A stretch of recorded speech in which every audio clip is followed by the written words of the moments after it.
morning. Welcome to NewsWire on SportsGrid. The Super Bowl is set, but you knew that if you're watching this show. Kansas City Chiefs going to yet another Super Bowl against the San Francisco 49ers. They will play it in Las Vegas. SportsGrid will be there all week long, starting a week from today, I believe, a week from tomorrow. Either way, thanks for tuning in to NewsWire. We got a lot to cover here on the show today. Vinnie Iyer from Sporting News will be with us. We'll recap what we saw in the championship games. Warren Sharp will do the same. Ben Stevens is a futures video, and our friend Mike Mazzeo is in the studio from Legal Sports Report talking about some of the latest news on sports wagering and some potential controversy as well. So follow along this week, first week without the NFL since like August. This is an interesting week this week. We got college basketball, the NBA, NHL even on the break too. So look, this is a fun time of the year for a lot of us here as we kind of pivot toward college basketball.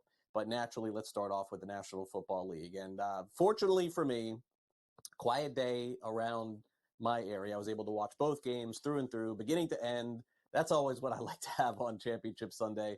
We'll start off with the first game. And look, the Baltimore Ravens did not play their best game of the season. I mean, I think that's fair to say.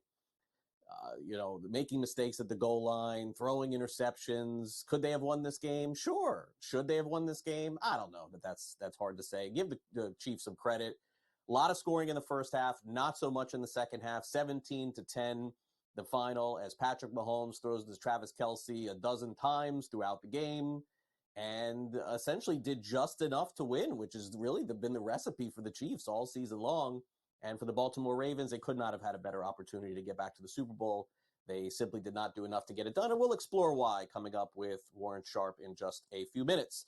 Now, Detroit Lions fans, you guys are feeling it today. I understand it. It's been like a half a century since you've been to the Super Bowl, and you're not going back, and maybe you should have.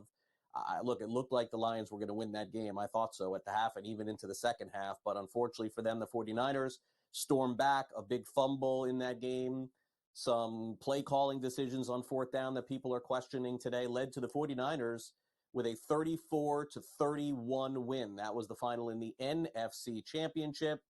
Naturally, a lot of second guessing going on, but basically for the Lions, it's the way they've been playing football all season long. It's really hard to second guess a team that's had success, but we can do that. We'll explore that coming up, as I said, with Warren Sharp a little bit later in the show. So those are the recaps for the AFC and NFC Championship. And naturally, everyone here on SportsGrid is breaking this game down a lot more than I will. We cover a lot of other things here on the show. We cover the updated point spreads, which is as follows. The line opened up, San Francisco -2.5. Money's coming in on Kansas City. Who knows what this line will look like on Super Bowl Sunday, but as it stands right now, over on the FanDuel Sportsbook, the 49ers are down to 1.5-point favorites over the Chiefs. Will this game be a pick'em? By the time it goes off, remember, there's no halves in sports betting in terms of just like favored by a half. So this will be either probably San Francisco -1 or a pick'em by the time they play this game in Las Vegas a week from Sunday. The total is 47.5. It's come down a little bit since it opened. I saw 48 initially, and that's where we're at. Super Bowl rematch from 2020. This time it is Brock Purdy and Christian McCaffrey instead of Jimmy G and Raheem Mostert. So we'll see if the 49ers have better success. Hard to fade the Chiefs at any point with the way that Patrick Mahomes plays in that second half. And by the way, Travis Kelce in that game sets the NFL record for the most postseason receptions ever. He breaks Jerry Rice's record. He congratulated Jerry Rice after the game for breaking Jerry Rice's record. Jerry Rice, to me, the greatest NFL football player of all time. So how about that? Ken Dorsey, former quarterback at the University of Miami, who I covered when he was here in South Florida. Then, of course, Buffalo Bills offensive coordinator, let go during the season. He has now been hired by the Cleveland Browns as their offensive coordinator. And take you back, once upon a time, Ken Dorsey actually played quarterback for the Cleveland Browns as well. Joe Brady, no surprise here. He's the Bills offensive coordinator moving forward. He had that interim tag through the end of the season with Sean McDermott. Now he is going to run the offensive show. Brady was the offensive coordinator with Matt Rule at Carolina. That was his last gig. And before that, he helped Joe Burrow over at LSU. And the Eagles have hired Kellen Moore as their offensive coordinator. Third spot in 3 years for Kellen Moore. You want to dial it back. Kellen Moore, of course, coming over from the Chargers and previously coming from the Cowboys. So this is 3 years, his system in 3 different places in the National Football League. I think I got it right. All right, let's get to some college basketball. Zach Edey, congrats to him. What a great player he has been. 2,000 career points against Rutgers as Purdue wins 68-60. Purdue will be one of the favorites to win the NCAA tournament when that comes around in March. Iowa State's coach calls the spying accusations ludicrous. Kansas State's coach claimed Iowa State was trying to steal their signs behind the bench last week. He says it's insane. It didn't happen. Tough break for Arkansas as Devo Davis steps away from their program in the Southeastern Conference. It was made in a one-sentence release over the weekend. So strange circumstances with the Razorbacks on the college basketball court. And if you like upsets, boy, I think we're going to get a ton when March comes. The Southeastern Conference has been upside down all season long. Number 8 Auburn upset by unranked Mississippi, 64-58. 5th win this season by an unranked SEC team over an AP top 10 team. And this is what we like, the parity in college basketball. So get ready, fast and furious, for March Madness. All right, New York Knicks are not going to have Julius Randle tonight. He's out with a shoulder dislocation. He got hurt Saturday in the Knicks win over Miami. Knicks versus Hornets tonight, 7 o'clock Eastern. Adam Silver, no surprise here, he is staying as commissioner of the NBA, finalizing a contract extension that will take him through the decade. Hey, the Detroit Pistons won. We've only been able to say that like a half a dozen times this season. They beat the Thunder. Wow. 120-104. Detroit is now 6-40 on the season. And the Ben Simmons saga continues, now listed as probable tonight for Brooklyn as they take on the Utah Jazz. He's had back issues. He's missed 3 months. Unfortunately, that has just been the story with Ben Simmons. Has been missing a lot of time. Okay, now let's get to the Australian Open and get to the finals on the tennis court. Jannik Sinner, he ends up winning the championship, beating Daniil Medvedev in 5 sets to win. He lost the first 2 sets and then came back to win 3 straight sets to win the championship. Aryna Sabalenka wins the Australian Open for the 2nd straight season. She's the first woman to win back-to-back Aussie Opens since Victoria Azarenka in 2012-2013. Over in the NHL, the Rangers have ruled out Philippe Hedl for the rest of the season. He hasn't played since November, calling it an upper body injury related to head injuries as well. And congratulations to another huge long shot on the PGA Tour. What an insane start they have had. None of the favorites have won any of the tournaments. Matthew Pavon wins the Farmers Insurance Open at 13 under par. He is the first Frenchman ever to win on the PGA Tour. And with Pebble Beach coming up this week, who knows who's going to end up winning on the PGA Tour? It has been an insane start. Okay, good games over the weekend, very entertaining. We'll break them all down for you. Coming up next, Vinnie Iyer, as always, joins us from Sporting News to talk about the upcoming Super Bowl, where the line may be come Super Bowl Sunday, and everything that happened in the championship games here on NewsWire. Be right back.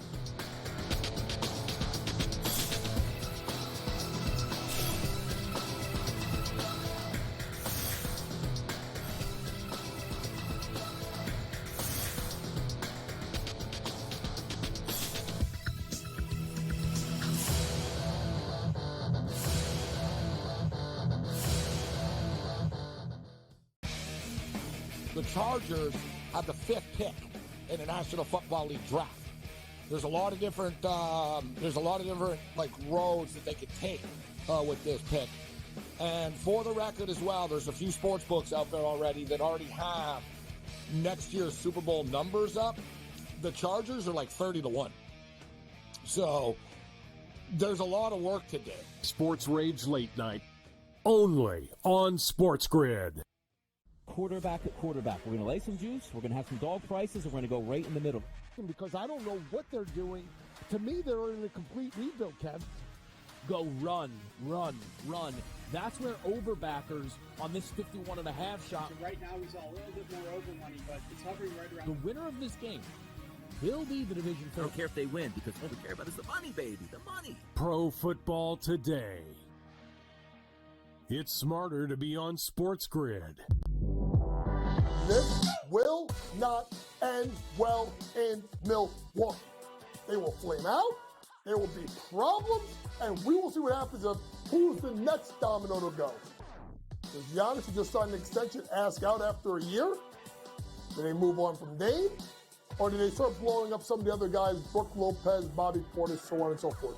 It'll be worth watching. Betting above the rim, only on SportsGrid. We got one of the best last games of the year, Warren, on Sunday night, as the Chiefs are now headed back to a 6th championship game, an extremely fun, clean game, and then the hijinks ensue. And I thought it was just irresponsible for him to take that deep shot into the end zone. I talked a lot about it on X. I thought that they should have hit that underneath route to Diggs. It was wide open. It would have been easily a first down. NewsWire, only on SportsGrid. He feels like he's got unfinished business, right?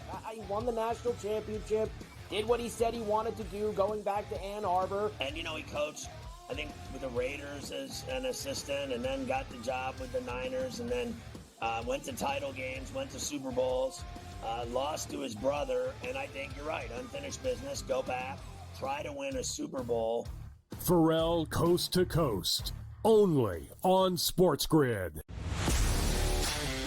73 points for Luka Doncic.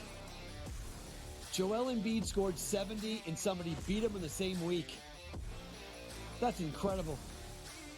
In-game live, prime time, only on SportsGrid. SportsGrid, the only streaming sports betting network. Tips, info, and insights to up your IQ. It's smarter to be on SportsGrid.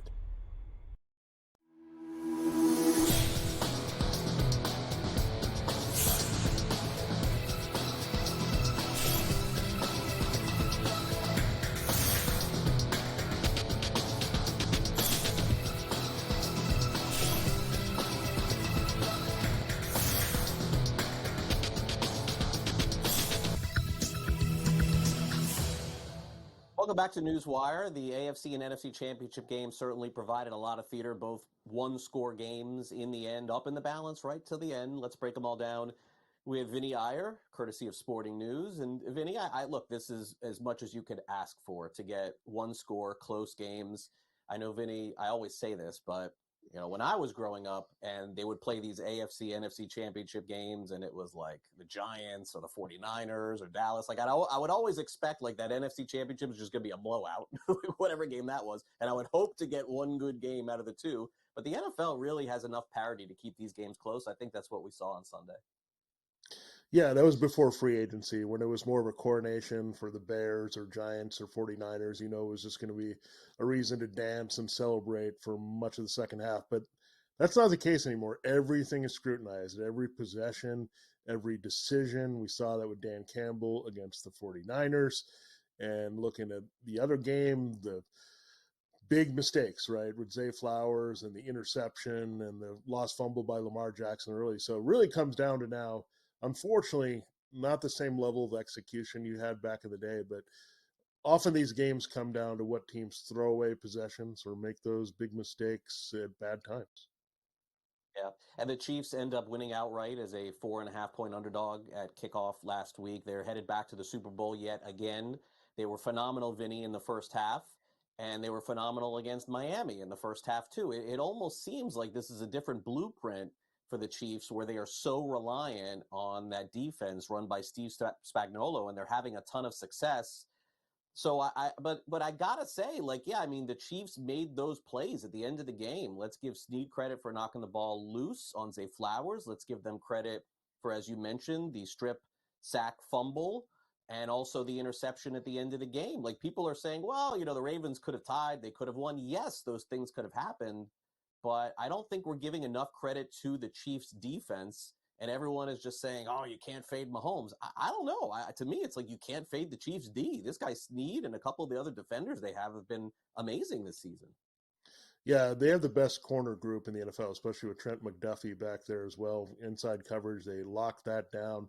We'll see if Willie Gay can return at linebacker. He's an excellent cover man, so they could be boosted in the Super Bowl against the 49ers. And then you look up front, right? George Karlaftis has had a coming out party. He was a pretty good pass rusher. They got him the first round out of Purdue last year. Now he's just become this freakish guy that is kind of a tag team partner of Chris Jones. And Chris Jones, they mentioned on the broadcast, play after play when it needs to be done is made. And we know he's got a lot of money to be made. He's a top free agent on the board, looking for that mega contract to make him the best and highest paid defensive player in NFL history. So you've got him. You got Snead probably going to have a big payday in free agency. So a lot of motivated players. And look, you got to hand it to him. Youthful players playing in a great system by Spagnuolo. And we know how great of a big game coordinator Steve Spagnuolo is. Fantastic. On the flip side, let's do the Ravens real quick, and then we'll get to the NFC Championship. One thing I want to ask you about, Vinny, and sort of the way that I was watching this game, I was watching with my son, and we were like sort of talking about it. Look, we know why Baltimore didn't win. They made mistakes. Zay Flowers reaching for the end zone. I don't know what you're supposed to do about that. You're asking a kid in the moment to pull back and take first down and goal. I don't know how you ask somebody to do that. That's super awareness. That didn't happen. The other part was the interception. But here's the part to me that I found the most interesting because the Ravens defense played great. Vinny, Lamar Jackson, why? It seemed like he had so many chances to just run, like 11 attempts, 12 attempts. I don't know what was going on there. The run game for the Ravens with him and even their own running backs was gone from this game. Yeah, I mean, the key that the Chiefs have shown is stick with the running game. I mean, they've been pounding the running game on the other side. Were they getting a chunk of yards? No, but they kept working the clock. They had the lead. The Ravens went away from what got them there. They were a very good rushing offense. They gave up. Gus Edwards only had 3 carries in the game, which shouldn't happen, right? You should, especially in a game that's ending up 17-10, right? This is what you do. Second half, I would have run a lot more in the Chiefs. I mean, that's the weakness of their defense, and they kept throwing and trying to take these downfield shots.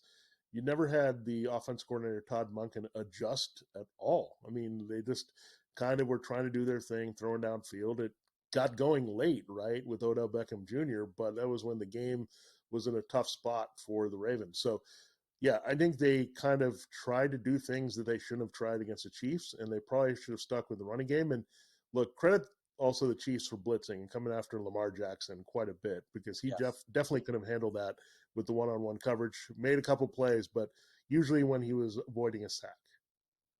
Yes, absolutely. Okay, so now the NFC Championship, a lot of heartbreak for Lions fans because, look, you never know how these games are going to go in the NFL, Vinny, but you had to feel pretty confident that the Lions were going to win at a few different points in that game yesterday. But you're playing against the 49ers. We know they have that prolific offense. Anywhere in the red zone, Vinny, it's a touchdown, that's what's going on. If they're getting in the red zone, it's Debo, and then it's McCaffrey, and then Debo or Ayuk. They score every time. Yeah. Hard to sort of indict the way the Lions, played in the second half of this game. But in the end, so many people are talking about this morning the aggressiveness of Dan Campbell, which, by the way, got the Lions to this point. Make no mistake about it. This is what made them fun. This is what's going to get Ben Johnson that head coaching gig in Washington. So it's I don't have a huge problem with it, but that final time, instead of going for it, my gosh, it could have been tied, and then you never know what's going to happen, and Dan Campbell decides to go for it. A lot of people are going both ways on this one. Which way do you go? Yeah, I think it was fair to be aggressive, but maybe the second time when you could have tied the game in the fourth quarter, you might want to take the field goal. This is assuming, of course, you make the field goal, but you also assume on the other side, when it's 4th and 3, that you're going to execute. You assume that Josh Reynolds is going to hold on to the ball when it's right in his hands, right? So there's a lot of things that go into that. And I think you also have to think about how much is at stake on one play, right? Do you want to put things on one play? And that's how you have to think about it, right? Like those 2 plays, I mean, the first one probably got momentum for the 49ers. They had the Brandon Ayuk crazy catch and then touchdown right after that. So you had control of the game. If you kick another field goal there, you're up 3 possessions again. You're probably drawing even with the 49ers in the quarter. Instead, you give them the momentum, give them the ball right back on the fumble. So, look, it's a little bit of a gut feel, right? You get the analytics, and this says you can win 38% versus 37% or whatever. And then you have to say, wait a second. I'm trying to get to the NFC Championship game. I'm playing the 49ers. This team won't quit. Like you said, they're going to be relentless. So maybe that did come into play, going for the touchdown late in the game versus the field goal. But you also have to be confident in your own team that, hey, they can get a stop, get back on the field, get a winning field goal for Jared Goff, and win the game. So a little bit, maybe some faith in the players and maybe some not faith in the players on one side of the ball as well. Yeah, and this goes over the total, and Detroit covers the spread, but nobody's talking about that today, but that's the reality. Speaking of the spread, you think this is a fair line here?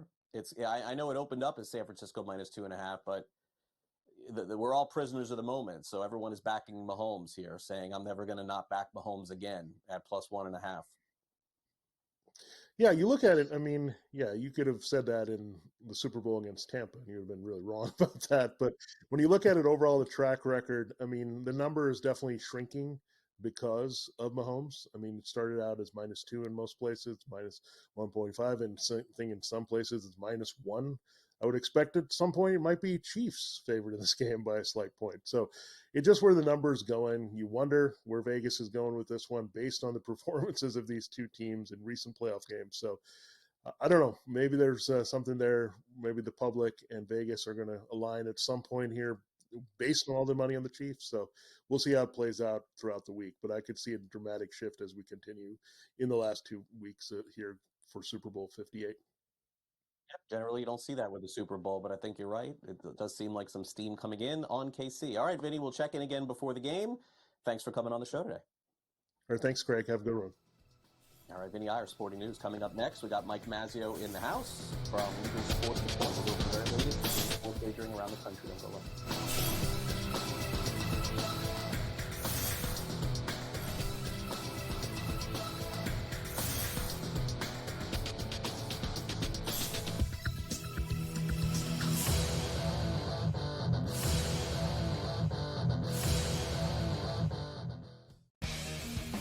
The Chargers have the 5th pick in the National Football League draft. There's a lot of different like roads that they could take with this pick. And for the record as well, there's a few sports books out there already that already have next year's Super Bowl numbers up. The Chargers are like 30-1. So there's a lot of work to do. Sports Rage Late Night, only on SportsGrid. Quarterback at quarterback. We're going to lay some juice. We're going to have some dog prices. And we're going to go right in the middle. Because I don't know what they're doing. To me, they're in a complete rebuild, Kev. Go run. That's where overbackers on this 51.5 shot. So right now he's a little bit more over money, but it's hovering right around. The winner of this game will be the division I don't care if they win, because all we care about is the money, baby. The money. Pro Football Today. It's smarter to be on SportsGrid. This will not end well in Milwaukee. They will flame out. There will be problems, and we will see what happens of who's the next domino to go. Is Giannis, who just signed an extension, ask out after a year? Do they move on from Dame? Or do they start blowing up some of the other guys, Brooke Lopez, Bobby Portis, so on and so forth? It'll be worth watching. Betting above the rim, only on SportsGrid.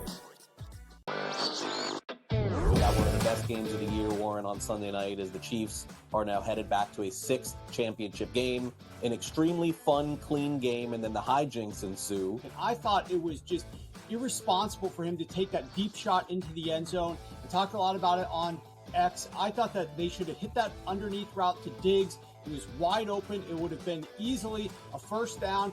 NewsWire, only on SportsGrid. He feels like he's got unfinished business, right?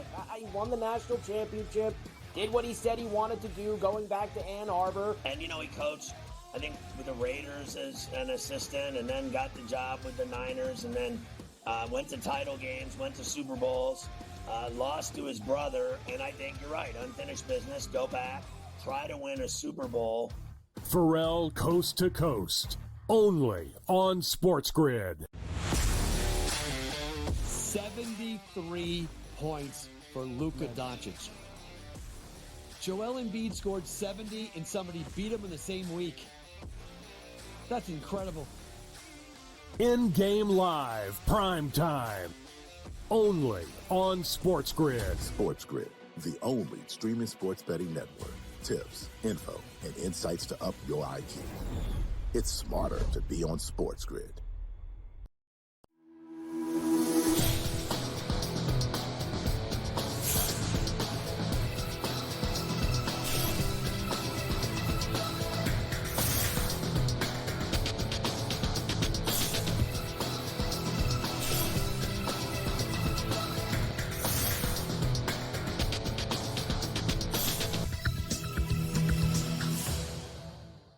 Welcome back to NewsWire. Mike Mazzeo's in the house in New York, ready to break everything down in sports wagering for our weekly chat here from LegalSportsReport.com. Mike, once again, great to see you. Fun day of NFL on Sunday as we charge toward March Madness and also charge into controversy surrounding the sports betting universe. Never a dull week, is it? Yeah, Craig, unless you're a fan of Dan Campbell or Lamar Jackson, it was a heck of a football Sunday. Looking forward to the Super Bowl in Vegas. Should be incredible. Mahomes against that vaunted 49ers team.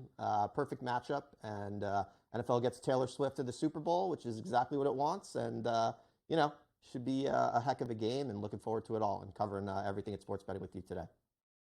Yeah, agreed. A lot of fun being in Las Vegas. As I mentioned earlier in the show, SportsGrid's going to be there. We'll tell you more about that coming up later this week. Now, for those people who are watching the game and second screening it with either our app or maybe the Twitter/X app, I know it's called X, I still sort of call it Twitter, a really interesting phenomenon going on yesterday, and maybe a little peek into the future as sports betting a lot more prominently featured on different handles on social media, very specifically BetMGM as well, Mike. And look, I think anybody who's innovating and using social media at this point understands that this is where people are on. They're on their phones. They're watching the game.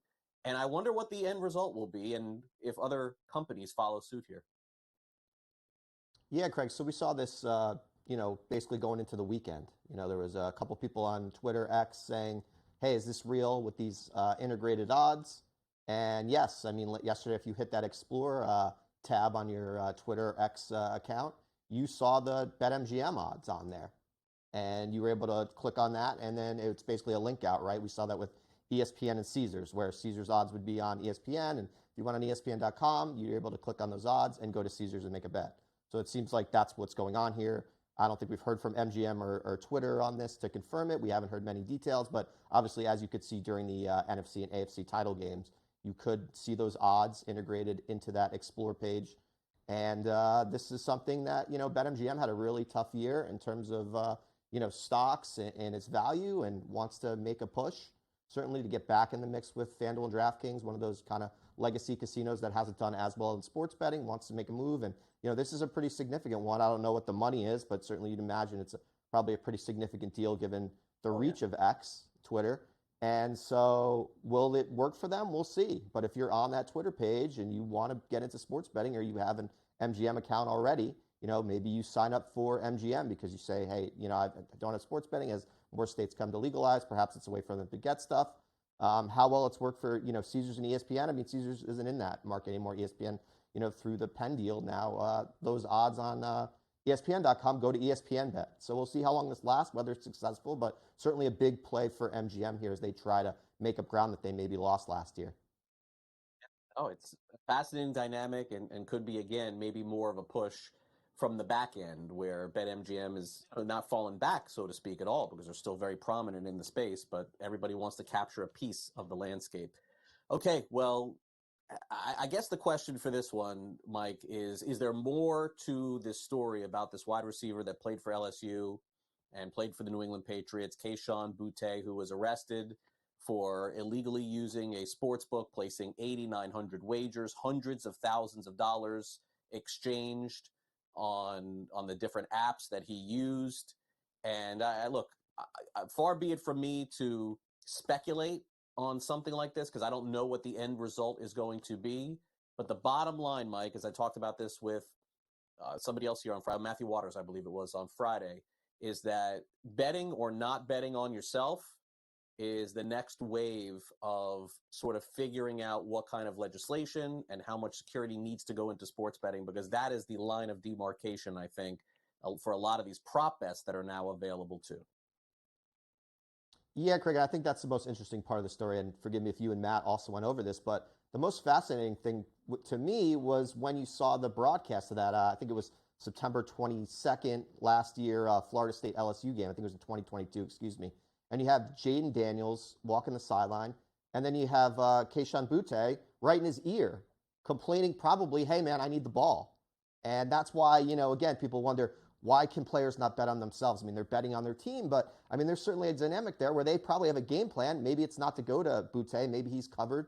And, you could potentially influence your quarterback and say, hey, I need the ball here. I've got myself to go over 82.5 receiving yards, and I need a touchdown, man. So that's why, you can't have this stuff. You can't have players thinking, oh, well, I got to get my guy involved because, he's got a couple props on himself. I mean, that could potentially ruin the game plan. Maybe you throw in a double coverage, he gets picked off. I mean, we know he didn't hit these props when he bet on himself in that Florida State LSU game. I think he had 2 catches for 20 yards, so he was clearly upset. And not just because he wasn't getting the ball, but clearly he had money on the game for himself. As part of, 9,000 bets is massive. So good job by FanDuel. They were able to report this to Louisiana Gaming Commission, Gaming Control Commission, and, kind of get this thing sorted out. So he, obviously faces a couple of charges of illegal gambling. Disappointing, right, for a kid that young who's now a pro athlete who has to now deal with some, mistakes he made when he was in college. And we'll see where this goes, Craig, right? They said, he could face even additional charges beyond the 2 that he does face already. So, yeah, again, it just comes back to athlete education, right? We're going to talk about it in our next segment. Got to make sure your players know, do not do this. Do not open an account and use your mom's bank card if you're 20 years old, if you're not of legal age, and then do not bet on our sports or our team and, or against yourself, right, as a couple of those Iowa State players did. So, yeah, it's got to be education, education, education, and we'll see if this is one of those cases where the players made an example of because it is something that the NCAA doesn't want, and certainly anyone with a financial partnership with these leagues don't want the integrity to be compromised. Yeah. Speaking of which, as we move on to our next story, this was, I thought, the most salacious college sports betting story of last year. Now some fighting going back and forth here in this gambling investigation with Iowa State. And this is, to me, Mike, a lesson. And listen, we'll end up finding out whether or not the allegations are true. But a good lesson for people in media, people like us who are looking into these things, to always use the word allegation, because we just simply don't know if these things turn out to be true. And it very may well in this case too, but as we're finding out more, there's at least some debatable opportunity here. Yeah, Craig, this is the craziest, man. I mean, you got the Jaguars guy stealing, $30 million under the table to bet. I mean, that story's nuts. This is even crazier almost, because you've got a rogue agent, doing a warrantless search, apparently, according to these court filings, on student athletes. It had started with he geofenced, freshman and sophomore dorms, was able to find out that some kids were doing illegal gambling. His superior apparently told him, no, do not continue this investigation. He did, went to the athletic facility, caught all these players. There's civil rights lawyers saying, well, these were just high-profile male players that were caught. So we've got a lot of things here. Then we've got a whistleblower agent saying, I was brought in to investigate one of these kids under the pretense that we were looking into FanDuel and DraftKings, those sportsbook operators. So the kid did this interview under the pretense that he wasn't going to face prosecution. The interview ended, and then that agent superior said, great job, thanks for getting us the confession, and charged that player. And the agent said, hey, I'm asking off of this.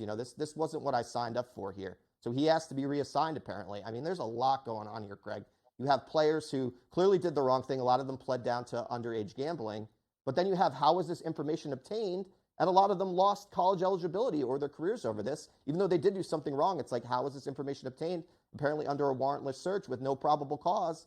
I mean, there's a lot to unpack here, Craig. And we're talking, this is just the tip of the iceberg, probably. I mean, how many more court filings are we going to have?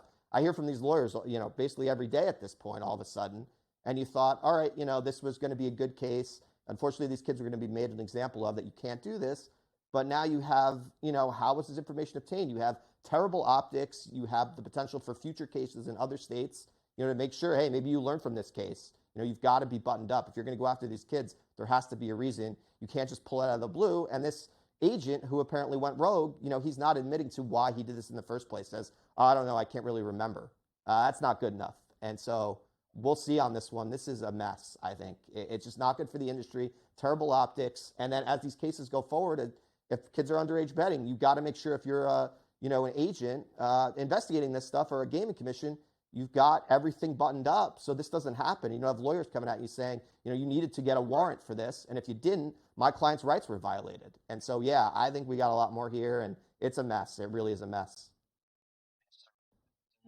Sports betting in California, let's end here, which really is the end for sports betting in California. It looks like maybe for 2 years. Mike. And look, any future sports betting that's going to happen is going to involve the tribes. We know that this is going to be the case. They're just too heavily ingrained in what could potentially be in the future. So I guess I would ask, how realistic is 2025? And is there even a shot down the line that we see sports betting legalized in California? Yeah, Craig. So 2025 is a no. 2026, maybe we're too far away. We just have to waste 5 months where, once again, an outsider comes in, right? Last time it was FanDuel and DraftKings. Prop 27 came in, defeated by the tribes. Now you had Casey Thompson and Reeve Collins, two kind of venture capitalists come in, want to do this, around the tribes. You just can't do it. The tribes have to lead it. They don't seem to be in any hurry. I think you could, maybe you look at 26, but maybe it's more like 2028.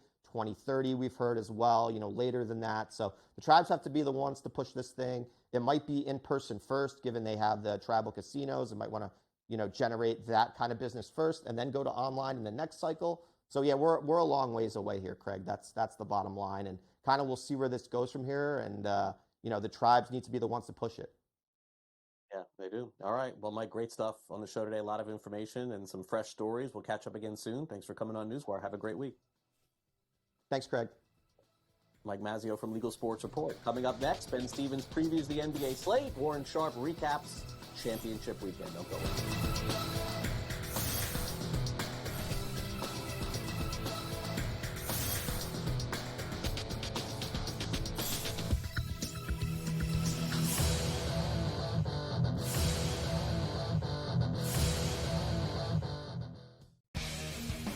The Chargers have the 5th pick in the National Football League draft. There's a lot of different like roads that they could take with this pick. And for the record as well, there's a few sports books out there already that already have next year's Super Bowl numbers up. The Chargers are like 30-1.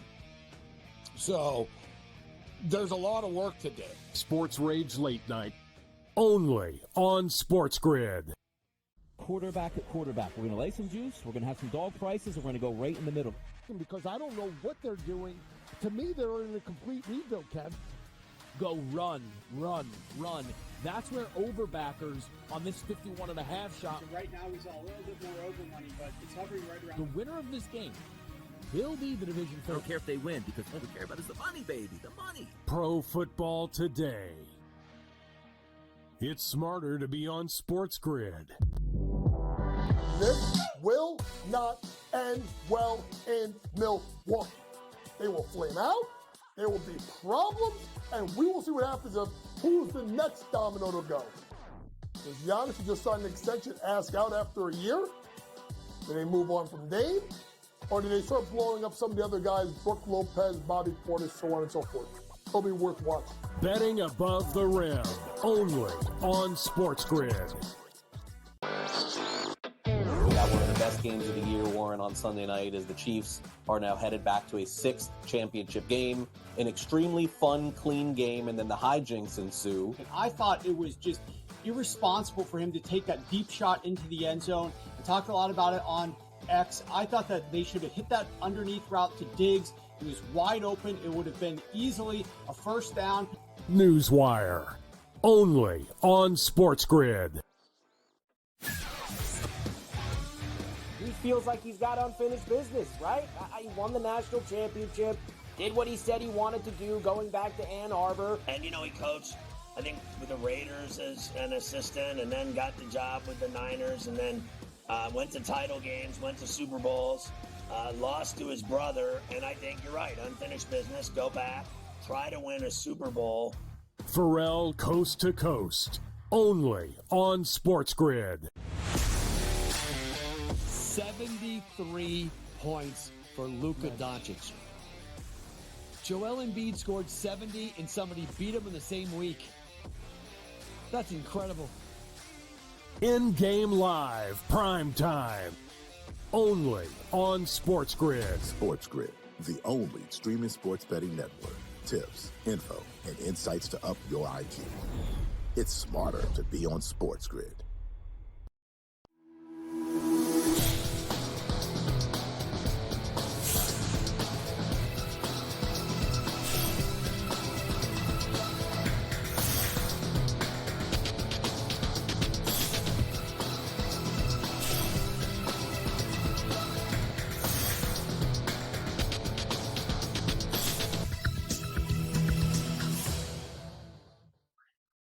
Marquee slate tonight in the NBA. A couple of really good matchups. We've got the Milwaukee Bucks, led now by Doc Rivers, taking on the Denver Nuggets. Minnesota Timberwolves taking on the Thunder, who just lost to the Pistons. You would expect them to bounce back in some way. Let's check in with Ben Stevens for a preview of tonight's slate in the association. Craig, although there is only one more NFL game this year, on this Monday, basketball reminds. The NBA is there to pick you up when you need your fill of sports. A 12-game NBA slate on this Monday night around the association, including some marquee matchups with the best in the NBA on the hardwood. We start in the Mile High City, a marquee matchup between the Denver Nuggets and the Milwaukee Bucks. Two NBA championship frontrunners face off tonight in Mile High. A 4.5-point spread in favor of the defending NBA champion Denver Nuggets and Nikola Jokic. Total up there, Craig, 239.5. A Milwaukee team that has played a ton of overs. A Bucks team with a new head coach in Doc Rivers. In the 3 games since the dismissal of Adrian Griffin, Milwaukee has won twice. In each of the 2 wins, the total has pushed to the over. Damian Lillard looking to find things out for Milwaukee, just an underdog, Craig, for the 3rd time this season. The Bucks have played 46 games. They're 32-14. Denver has played 47 games, 32-15. And only for the 3rd time this year, Milwaukee will be the underdog. 0-2 straight up for the Bucks. Their most recent game as a dog was earlier this month against the Cavs. They lost by 40 and did not cover, but 1-1 against the spread. The other game as a dog coming against the Celtics in the middle of November. Denver here in 47 games, favored 42 times, 17, 23-2 against the spread. So both Milwaukee and Denver, Craig, have won 32 games this season. That's the same case for the 2 teams that we will see face off tonight in Oklahoma City. It's the Thunder and the Timberwolves. 32-14, the records for both the Timberwolves and the Thunder. Tied for the top spot currently in the Western Conference. A game in front of the Clippers, a half game in front of the Denver Nuggets based on win percentage where things are at this moment. But right now, tied at the top, it's the newcomers in the Western Conference, OKC and Minnesota. Oklahoma City, the best cover team in the association all year long, and really good, Craig, when booked as a favorite, even if that number is slight, just 2.5 points. OKC as the favorite side, 20-10 against the number this year. Minnesota hasn't been an underdog all that often. 11 games so far in this 2023-24 NBA season, but Anthony Edwards and the T-Wolves, 6-5 against the number when they have been booked as the underdog. 5 of those 6 covers and outright victory. So battle for supremacy in the Western Conference tonight in Oklahoma City and a marquee matchup in Denver. Again, Craig, a 12-game slate around the association on this Monday. All right, thanks so much, Ben. We'll check it back with Ben tomorrow. Well, now it's time for us to recap the AFC and the NFC Championship. Let's bring in Warren Sharp. It's time now for the Sharp Report.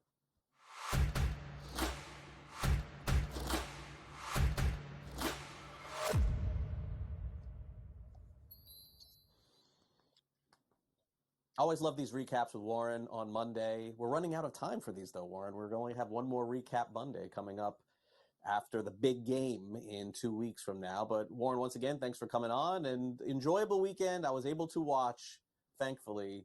My family gave me the opportunity. I watched every single play of both games. Just got up there at halftime. I was able to watch every play. That's how I wanted to spend my Sunday. I was able to accomplish it. There you go. That's a win, right? That's a win right there. No, it's going to be a long off season. Obviously, I love digging into the research and coming up with predictions for the upcoming season. But seeing the fact that we have 2 weeks until the big game left to go is definitely a sobering effect here on a Monday morning. Yeah. But a lot to talk about here from these last 2 games. A lot to question as well. All right, so let's start off with the AFC Championship. The most ridiculous narrative, I got to be honest, is people who last night and this morning are saying, oh, I'm never fading Mahomes again. Like, okay, that's fair. But come on. I mean, did anybody who watched that game thought that that was the reason why the Chiefs won the game and the Ravens lost the game? Like, I mean, my takeaway was they had a great first half. And then the Ravens just like imploded on themselves in the second half with play calling and drop passes and fumbles and everything else. That's not to say that the Ravens would have won, But Warren, I mean, come on. If the score was 20-20 and they go to overtime and Mahomes throws some bomb for a touchdown, okay, then let's do that here on this day on Monday. But I did not feel this to be the case. Takes nothing away from Mahomes, by the way, or Kelsey or anyone else. But the game absolutely should have been much closer, and the Ravens should have given themselves a better opportunity to win, I thought. Well, I agree with that sentiment, especially at the end there. Look, the Chiefs came out and they were doing whatever they wanted to do. Mahomes was like 11 of 11 on his first 11 passes, moved up and down the field on this great vaunted Ravens defense. Don't forget this game was being played in the rain. And the key for me defensively for the Ravens is you're Mike McDonald, you're going up against Patrick Mahomes. You need to give your own team a chance here to keep this game tight. And it's not as if Patrick Mahomes is beating you with Marquez Valdez-Scantling, or they're beating you with a Clyde Edwards-Helaire. They're beating you with Travis Kelce, and they're beating you with Rashee Rice. I mean, every single thing that they're throwing to Kelce and Rice is working. And these are the two top weapons. You can't take either of them away. That's going to be a big-time problem. And so the Ravens defense made some adjustments at halftime, looked a lot better in the second half, gave their offense a little bit more of a chance to get back in the game by slowing down that Kansas City offense. But there was also a point where it's like, hey, if I'm Andy Reid, the Ravens are beating themselves, so I don't even need to really go and expose myself too much here offensively. Let's just make sure we don't turn the ball over. Let's play the field position game and allow them to throw up on themselves. So I think at some point the Chiefs did take their foot off the gas, the Ravens made some great adjustments there in the second half, but did not understand the defense in the first half. The biggest issue, though, to me of this entire game is the game is being played in the rain. The Ravens are one of the most run-heavy teams. The Ravens are going up against the 28th ranked run defense in the NFL and the Kansas City Chiefs, who, by the way, ranked number 4 on offense, defensively defending the pass. They ran the ball with a running back on first down, the very first play of the game with Justice Hill. And from that moment onward, the entire game, Craig, 2 running back runs on first or second down, 2 running back runs on early downs. All they were doing was dropping Lamar Jackson back to pass the football in the rain, in a close game. I mean, there was no point in time in the entire first half that the Baltimore Ravens were down by more than a score. And the Chiefs, the entire game, only scored 17 points. We just saw the San Francisco 49ers come back from 17 points down at halftime. So this is not something impossible that could not possibly be done here. For whatever reason, Todd Monken thought that they should come up with a game plan that would be pass first with Lamar in the rain against a Steve Spagnuolo coach defense, which is elite against the pass. Made absolutely no sense to me. And this is where we talk about coaching winning games. You know, Andy Reid can win games by his coaching. And I thought that the Baltimore Ravens lost this game with their coaching and their game planning and their lack of adjustments on offense throughout the course of the game. That falls on the OC, that falls on the head coach. Now, let's not say that Lamar Jackson was great. He obviously did not play great in this game, and he contributed to it as well. But when it comes down to it, coaching matters a ton in the NFL. It matters a lot more than people give credit for it, both positive coaching and negative coaching, both good game planning and bad game planning. The thing is, the average fan watching on the couch doesn't necessarily know what the game plan is here. The average person is just seeing the athletes out there either execute or not execute, but they're being put in these positions by their coaches. And I thought this was one of the worst game plans and most unthinkable game plans that I could ever remember in a key moment, just coming out using your weakness against the strength of an opponent's defense when that defense has a clear weakness which aligns with your offensive strength. 0 sense to me. Look, a lot of this stuff was perplexing, although, you know, Zay Flowers doesn't fumble on the one. Like, I mean, maybe it's like not even a conversation that we're having today. And what I want somebody to do, it could be you, Warren, it could be, you know, Baldinger or somebody else.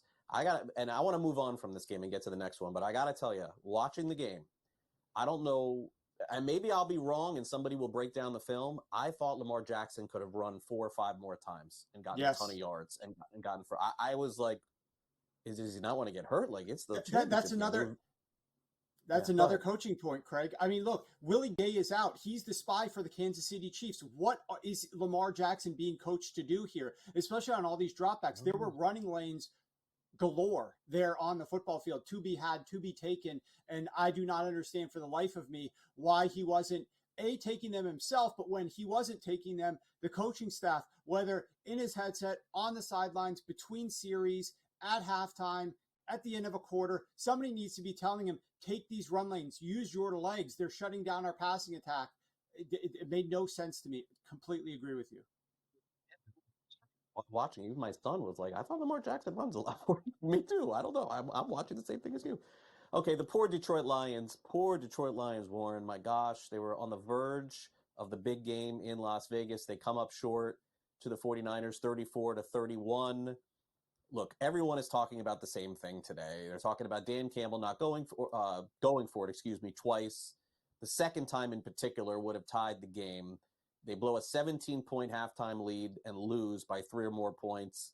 That's like a unicorn type result in the NFL through the years. They did cover, so if you did take them plus the points, you're not distraught. But I feel so bad for the Lions fans. I thought that they were going to win. I did. There was a point in the game where I'm like, wow, they're going to win this game. You know, it was tough. Obviously, a lot of things happened. That fumble there by Gibbs happened, and I think that was the real straw that broke the camel's back, so to speak, that allowed the 49ers to actually pull this thing out. If they don't have that turnover, the game probably does not end up going in their favor. But, you know, you said if the Ravens has maybe scored a touchdown with Zay, we wouldn't even be talking about it. I certainly would be, because I certainly am sitting here still talking about Kyle Shanahan in that first half. I didn't understand his philosophy either. You're going up against a top run defense of the Detroit Lions. Christian McCaffrey's averaging 2.9 yards per carry, and they're not getting Brock Purdy into a rhythm and throwing the ball down the field early enough in that game to attack the weaknesses of that Lions defense, which is through the air and in their secondary. I didn't understand the philosophy there by Kyle Shanahan, but certainly one storyline is, of course, the Lions and the great season they had, the great run that they had. Certainly happy for all those fans that were able to experience this and go all the way to the NFC Championship game. Certainly they would love to be in the Super Bowl, but this certainly was a great feeling for them just to get to this point. Yeah, they definitely deserve it, and I'm so happy for them too. All these years, and you know, Barry Sanders, the documentary was great recently on him too. So, okay, so on BetMGM, the big game is 49ers -1 right now. This opened up 2.5 in some shops, down to 2, 1.5. MGM is 1. Total down, I think, from 48 to 47.5 since it opened a little bit over 24 hours ago, or less than 24 hours ago, I should say. Any early position for you, Warren, or we're just going to hit the props here on this game? Well, not to say that I won't have something on the game itself.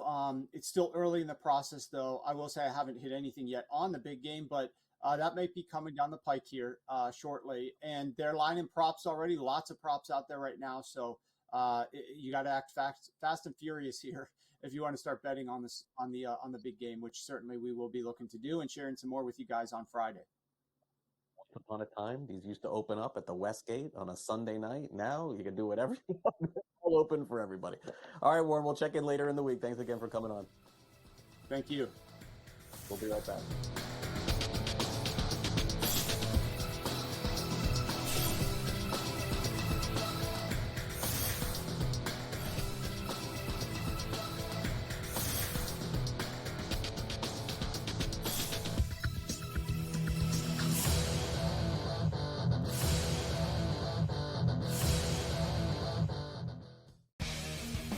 The Chargers have the 5th pick in the National Football League draft.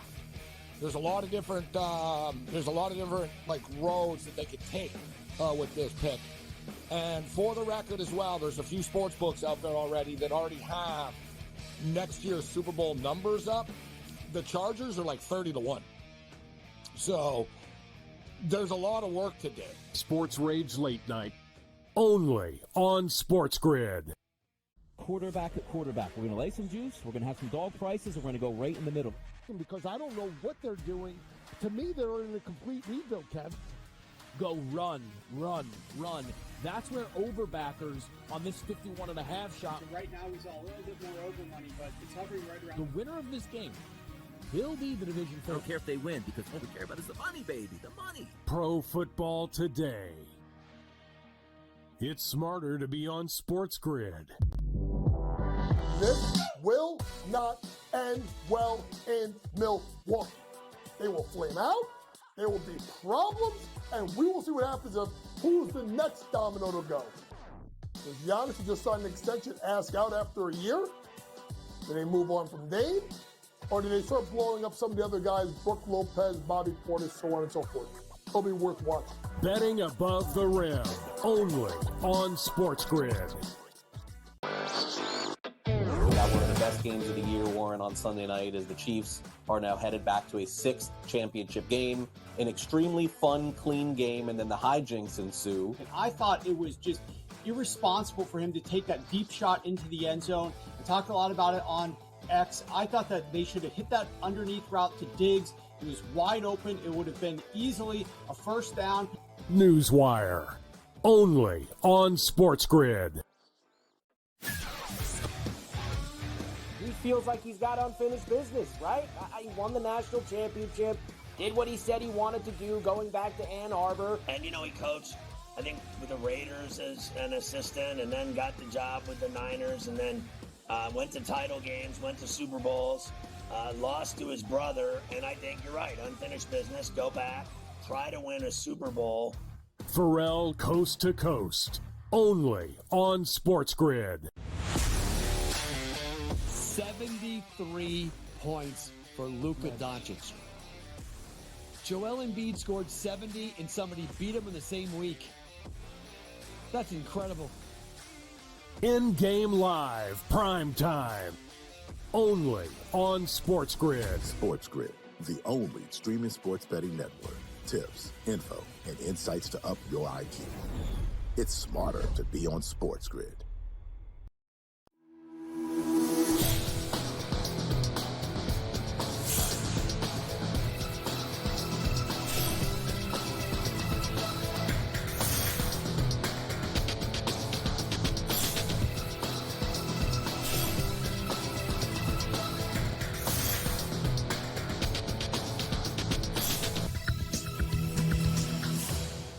Welcome back to NewsWire. In the 1980s, there was this show starring Scott Bakula. It's back again. The show has been redone. I don't know what app it's on. I forget. One of the apps you probably are paying for. It's called Quantum Leap. I used to love this show. I used to watch all the episodes. They would go concurrent from one episode into the next. And it seems like that's kind of what's happening for our favorite fan, Taylor Swift, as it pertains to the Super Bowl. Because Taylor's going to leave Tokyo.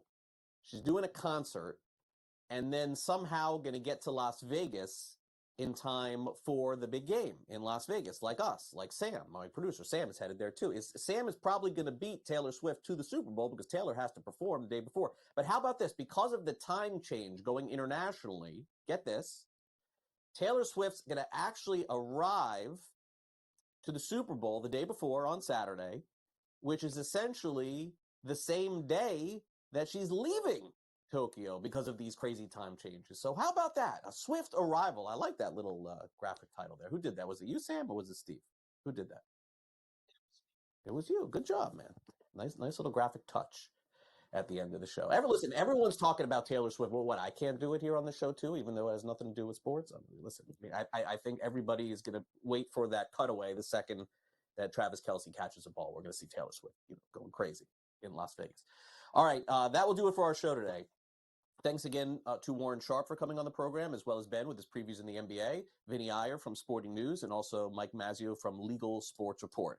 So for those of you who are tuning in every day here on the show, we very much appreciate it. Keep in mind, we have plenty to cover leading all the way up to the Super Bowl. College basketball, the NBA, the NHL, although they're on the All-Star break right now. We're going to be covering so much for you here. So we encourage you to stick with us here on NewsWire. If it's your first time watching the show, we're here every day, 11 a.m. to 12 p.m. Eastern, with the exception of next week because of our Super Bowl coverage from Las Vegas. So I hope you enjoy the rest of your day, and I'll see you tomorrow morning, 11 a.m. Eastern, for our next edition of NewsWire. Until then, great.